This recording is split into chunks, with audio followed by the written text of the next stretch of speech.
हाय दोस्तों, एक नए वीडियो में आपका स्वागत है। आज हम बात करने वाले हैं राज्य स्वास्थ्य समिति बिहार की तरफ से जो एएनएम की वैकेंसी आई है, उसी के बारे में हम इस वीडियो में आपसे बात करने वाले हैं। वीडियो को अंत तक देखें तभी आपको समझ में आएगा। इस फॉर्म के लास्ट डेट का बात करें तो ये फॉर्म 28 अगस्त 2025 तक भरा जाएगा। इसी के बारे में है। अब पोस्ट की बात करें तो इसमें 5006 पोस्ट है।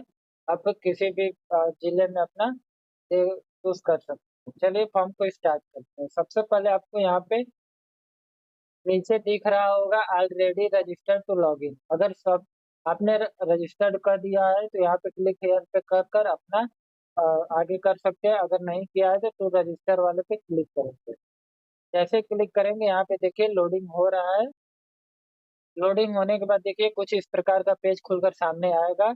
आपको सिंपली यहाँ पे पहले रजिस्टर करना होगा। रजिस्टर करने के लिए आपको यहाँ पे कैंडिडेट फर्स्ट नेम पूछ रहा है, तो आपके 10th के मार्कशीट पे जो भी है अपना नाम यहाँ पे फर्स्ट नेम डालेंगे। अगर मिडिल नेम है तो ठीक है भरेंगे, नहीं तो छोड़ देंगे। फिर उसके बाद आपको लास्ट नेम डालना है। लास्ट नेम डालने के बाद जैसे नीचे आएंगे यहाँ पे देखिए आपको बोल रहा है have you ever change a name. अगर आपने कभी 10 के मार्कशीट 10 पढ़ने के पहले कभी भी नाम चेंज कराया है तो यस कहकर अपना नाम बताएंगे। अगर नहीं कराया है तो नो कर देंगे। फिर उसके बाद आपसे पूछ रहा है डेट ऑफ बर्थ। यहाँ पे सिंपली आपको डेट ऑफ बर्थ डालना होगा। 10th के मार्कशीट के अनुसार जो भी आपके 10th पे है वो देखकर अपना भर देंगे।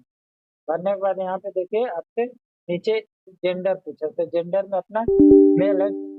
ऐसा ही कंफर्म नंबर कर लेंगे। यहाँ पे अल्टरनेट नंबर पूछ रहा है, अगर है तो ठीक है, नहीं है तो छोड़ देंगे। फिर उसके बाद आपको सिंपली यहाँ पे ईमेल आईडी डालना होगा। ईमेल आईडी भी चालू रहना चाहिए और मोबाइल में लॉगिन रहना चाहिए, क्योंकि ओटीपी जाएगा, ओटीपी आपको फिल करना होगा।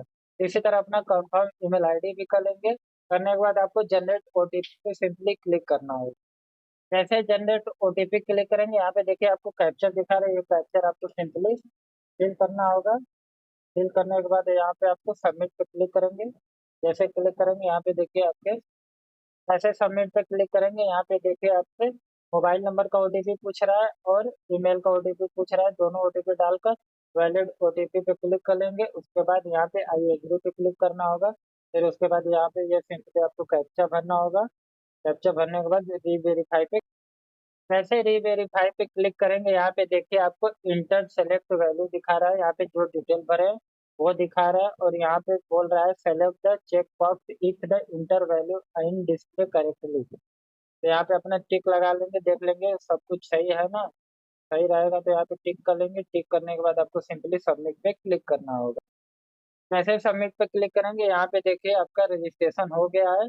आपको यहाँ पे आप फॉर्म भरने के लिए जाना होगा, तो यहाँ पे आपको गो टू एप्लीकेशन पे क्लिक करेंगे। क्लिक करने के बाद देखें यहाँ पे लोडिंग हो रहा है। जैसे ही लोडिंग हो जाएगा यहाँ पे देखिए आपका फॉर्म खुलकर सामने आ गया है। अब यहाँ पे आपको पर्सनल डिटेल भरना होगा। यहाँ पे सबसे पहले मैरिटल स्टेटस पूछ रहा है, तो अगर आपका शादी हो गया है तो मैरिड डालेंगे, अगर नहीं हुआ है तो अनमैरिड डालेंगे। फिर यहाँ पे रिलीजियन पूछ रहा है, तो हिंदू मुस्लिम क्रिश्चियन जो भी है अपना डाल देंगे। फिर यहाँ पे अपने पिताजी का नाम भरना है। उसके नीचे माता जी का नाम भरना है। फिर जैसे नीचे आएंगे यहाँ पे देखिए आपका पोस्ट नेम पद का नाम पूछ रहा है, तो यहाँ पे एएनएम डाल देंगे सिंपली। उसके बाद यहाँ पे पूछ रहा है candidate domicile and category certificate detail. तो यहाँ पे आपसे नेशनैलिटी पूछ रहा है, तो इसमें इंडियन पे चूज कर लेंगे।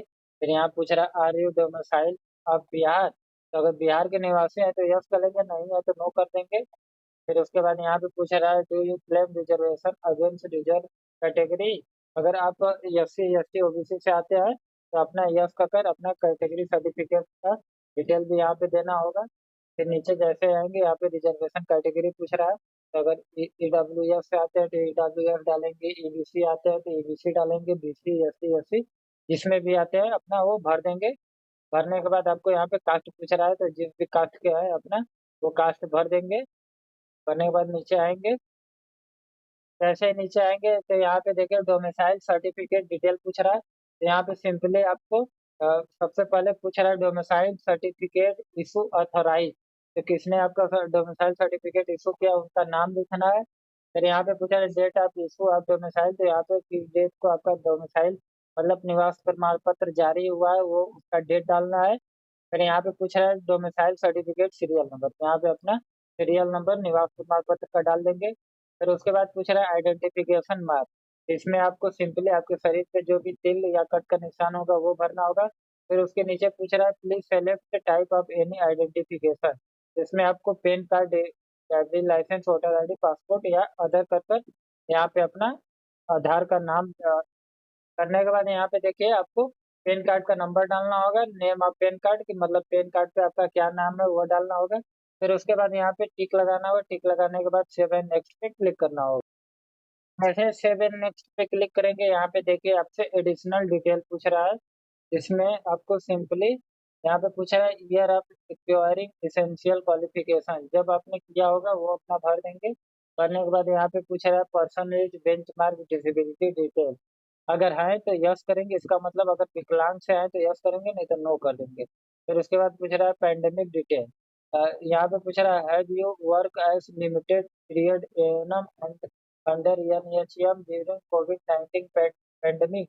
इसका कहने का मतलब है कि अगर आपने कोविड 19 में अंडर एनएचएम के अंडर एनएम में काम किया है तो यस कर यहाँ पे अपना डिटेल डाल सकते हैं, या तो नहीं किया है तो नो सिंपली कर देंगे।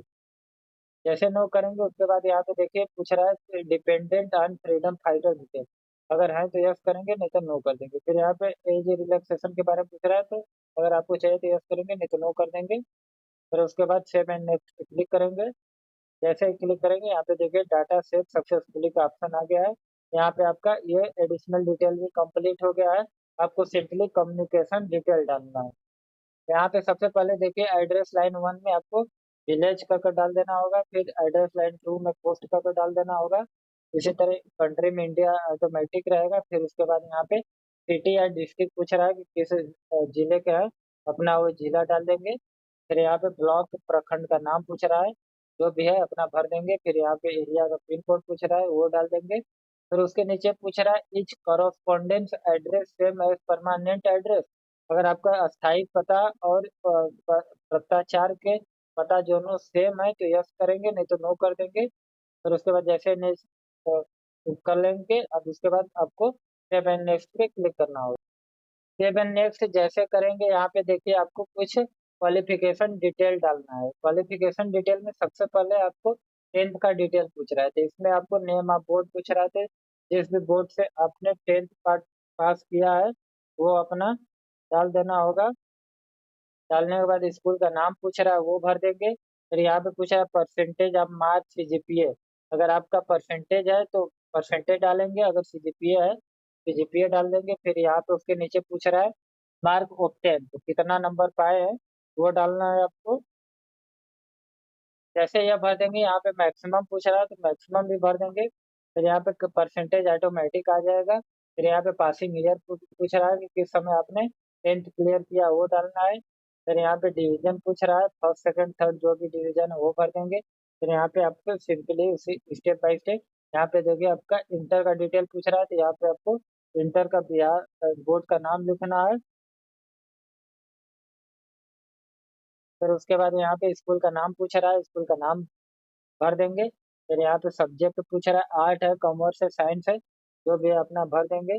भरने के बाद यहाँ पे देखिए परसेंटेज है, जीपीए है, जो भी है वो भी फिल कर देंगे।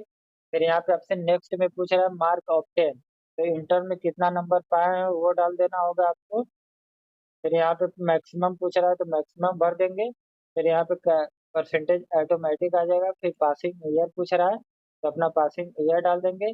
फिर यहाँ पे सर्टिफिकेट का नंबर डाल देंगे, जो भी इंटर का आपका सर्टिफिकेट का नंबर होगा ऊपर लिखा होगा वो डाल देंगे। फिर यहाँ पे डिवीजन पूछ रहा है किस डिवीजन से आपने पास किया वो डालना है। फिर यहाँ पे आपको इसेंशियल क्वालिफिकेशन डिटेल डालना है। इसमें आपको एएनएम का 2 ईयर का फुल टाइम डिप्लोमा आपको डालना होगा। फिर किस इंस्टीट्यूट से आपने एएनएम किया वो इंस्टीट्यूट का नाम डालना है। फिर यहाँ पे बोर्ड का नाम डालना है। फिर यहाँ पे पासिंग ईयर डालना है कि किस समय आपने एएनएम पास किया है वो अपना डिटेल भर देंगे। भरने के बाद अपना फिर उसके बाद यहाँ पे परसेंटेज है, सीजीपीए है, क्या है वो पूछ रहा है, तो अपना जो भी है वो भर देंगे। फिर यहाँ पे ऑप्टेन नंबर पूछ रहा है, कितना नंबर पाए हैं कितना में से, अपना ये भर देंगे। भरने के बाद यहाँ पे परसेंटेज ऑटोमेटिक आ जाएगा। फिर यहाँ पे अपना सर्टिफिकेट नंबर एएनएम का उसके भर देंगे। फिर यहाँ पे सबसे नीचे डिवीजन पूछ रहा है, तो यहाँ पे फर्स्ट सेकंड थर्ड जो भी डिवीजन है वो भर देंगे। फिर यहाँ पे पूछ रहा है नर्सिंग काउंसलिंग डिटेल। यहाँ पे आपको काउंसलिंग डिटेल डालना है कि जो आपने Bihar nursing registration counselling board में रजिस्ट्रेशन कराया होगा उसका यहाँ पे रजिस्ट्रेशन नंबर डालना होगा। यहाँ पे और रजिस्ट्रेशन डेट डालना है कि किस समय आपने कराया है। वो डालने के बाद आपको सिंपली सेव एंड नेक्स्ट पे क्लिक करना है। ऐसे ही सेव एंड नेक्स्ट कर देंगे। यहाँ पे नेक्स्ट स्टेप आपका आ गया है चॉइस फिलिंग का। प्रेफरेंस आपको डालना है पोस्ट का। तो यहाँ पे देख लेंगे किस जिला में अपना डालना चाहते हैं वो भर देंगे। इसी तरह अपना दूसरा भी डाल देंगे, इसी तरह तीसरा भी डाल देंगे। डालने के बाद आपको सिंपली सेव एंड नेक्स्ट पे क्लिक करना होगा। जैसे करेंगे डाटा सेव सक्सेसफुली दिखा रहा है, ओके करेंगे। यहाँ पे देख, यहाँ पे आपको अब डॉक्यूमेंट अपलोड के लिए सबसे पहले आपको पासपोर्ट साइज फोटो अपलोड करने के लिए बोल रहा है। तो यहाँ पे simply click here to upload पे क्लिक करेंगे। फिर यहाँ पे देखिए पासपोर्ट साइज फोटो आपको अपलोड करना है। पीछे का बैकग्राउंड व्हाइट रहना चाहिए। और साइज की बात करें तो 80 से 200 केबी के बीच में होना चाहिए। डायमेंशन की बात करें तो 3.5 सेंटीमीटर इंटू 4.5 सेंटीमीटर का होना चाहिए। इसी तरह सिग्नेचर का बात करें तो सिग्नेचर भी आपका 50 और 80 केबी के बीच में होना चाहिए, जेपीजी फॉर्मेट में होना चाहिए। डॉक्यूमेंट की बात करें तो यहाँ पे देखिए आपको जो पीडीएफ फॉर्मेट में अपलोड करना है वो भी 100 और 2 MB के बीच में होना चाहिए। इसी तरह आप 10th का मार्कशीट, 12th का मार्कशीट, डोमिसाइल स्टेट सर्टिफिकेट, आपको यहाँ पे एएनएम का सर्टिफिकेट, एएनएम की मार्कशीट, यहाँ पे आपको नर्सिंग काउंसलिंग का प्रमाण पत्र जो मिलता है वो सब कुछ यहाँ पे अपलोड कर देना है। अपलोड करने के बाद यहाँ पे तीनों पे टिक लगा लेंगे, चारों पे लगाने। ऐसे प्रीव्यू पे क्लिक करेंगे, देखेंगे तो कुछ इस प्रकार का पेज खुलकर आपका प्रीव्यू का खुलकर सामने आ जाएगा। एक बार डिटेल अच्छी तरह मिला लेंगे। सब कुछ मिलाने के बाद अगर सब कुछ सही है तो यहाँ पे देखेंगे ऊपर तो यहाँ पे कट का ऑप्शन आ रहा है, काट देंगे। फिर उसके बाद सबमिट पे क्लिक करेंगे। जैसे क्लिक करेंगे यहाँ पे देखिए please view 10th class certificate before submit. यहाँ पे आपको सब कुछ देखना पड़ेगा। सबमिट पे क्लिक करने के बाद देखिए आपके आपके आपके सामने यहाँ पे पेमेंट का ऑप्शन खुलकर सामने आ गया है। यहाँ पे चाहे तो आप कार्ड से भी पेमेंट कर सकते हैं, या तो फिर यहाँ पे आपको यूपीआई के थ्रू भी पेमेंट कर सकते हैं, या तो फिर यहाँ पे क्यूआर कोड के थ्रू भी पेमेंट कर सकते हैं, या तो फिर यहाँ पे नेट बैंकिंग के भी थ्रू कर सकते हैं। तो सिंपली आपको क्यूआर कोड के थ्रू यहाँ पे पेमेंट कर देना चाहिए। यहाँ पे जनरेट यूपीआई क्यूआर पे क्लिक करेंगे। जैसे ही क्लिक करेंगे यहाँ पे देखिए प्रोसेसिंग हो रहा है और यहाँ पे क्यूआर आ गया है। इसे स्कैन कर लेंगे फोन पे से अपना पिन डालकर। वहाँ पे पेमेंट अपना सक्सेसफुली सबमिट कर देंगे। फिर उसके बाद यहाँ पे रिडायरेक्ट आपका पेज वहीं पे चला जाएगा। इसी तरह आपका यह फॉर्म कंप्लीट हो जाएगा। इसी अगर आपको वीडियो अच्छा लगा है तो वीडियो को लाइक करें, चैनल को सब्सक्राइब करें और दोस्तों के साथ शेयर करें ताकि किसी भी प्रकार का कोई दिक्कत समस्या हो तो वो फॉर्म भरने में कोई दिक्कत उनको ना हो। धन्यवाद।